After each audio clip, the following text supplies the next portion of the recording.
آج ہم جماعت ششم مضمون سائنس سبق نمبر 3 جانداروں میں تنوع اور درجے بندی۔ نباتات کی درجے بندی۔ اطراف و اکناف کی نباتات کی ساخت اونچائی میں فرق ہم عام طور پر سمجھ سکتے ہیں۔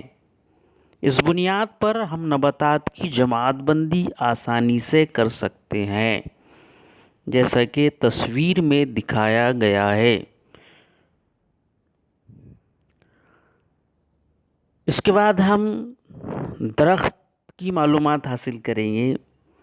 کچھ نباتات لمبی ہوتی ہے، ان کے تنے سخت اور مضبوط ہوتے ہیں، ان میں زمین سے کچھ اونچائی پر شاخیں نکلتی ہے، ان کو کئی سال تک پھول اور پھل لگتے ہیں۔ ایسے نباتات کو درخت کہتے ہیں۔ درخت اونچے اور جسامت میں بڑے ہوتے ہیں اور کثیر سالہ ہوتے ہیں، جیسا کہ ہم تصویر میں دیکھ سکتے ہیں۔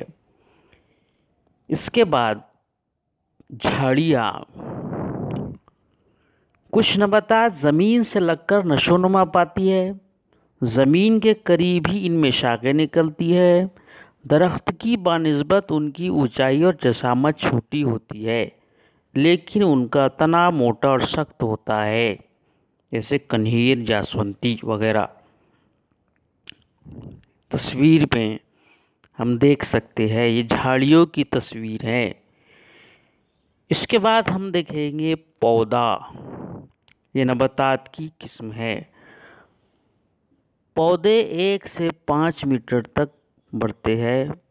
پودوں کے تنے درخت اور جھاڑیوں کی بنسبت بے حد لچکدار ہوتے ہیں اور ہرے ہوتے ہیں۔ پودوں کا عرصہ حیات چند ماہ سے 2 سال تک ہوتا ہے۔